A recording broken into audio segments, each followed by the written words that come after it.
matatizo ya kuelewa wewe mwanamke wake, ndio utatoa sasa hiyo kafara yako. Siku hizi kuna organization mpya na ile inabidi mmoja aeleke huko.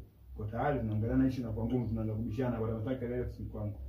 Inabidi mnene muondoke, tutaondoka na tutarudi siku nyingine, tumekubali na tuko nini imeisha. Sawa sawa? Okay, stand by kama lolo.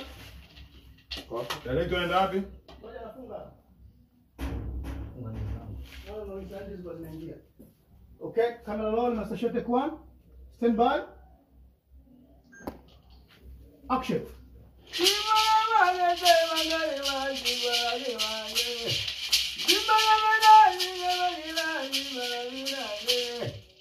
Haya.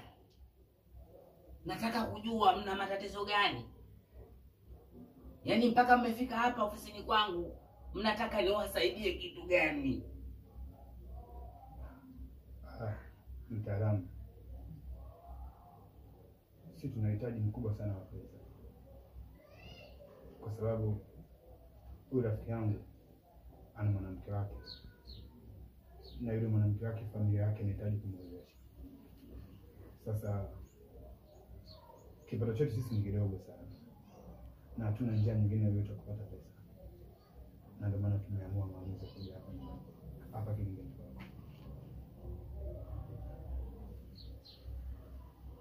Anachokizungumza huyu ndio wewe unachokizungumza au? Ni kweli. Yaani mimi nina shida kweli na hiyo pesa. Yaani mimi shida yangu ni pesa. Nonga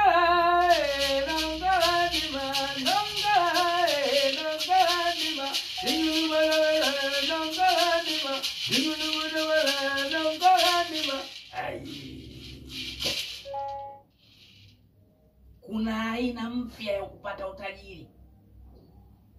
Hiyo aina inaitwa mbinyuko.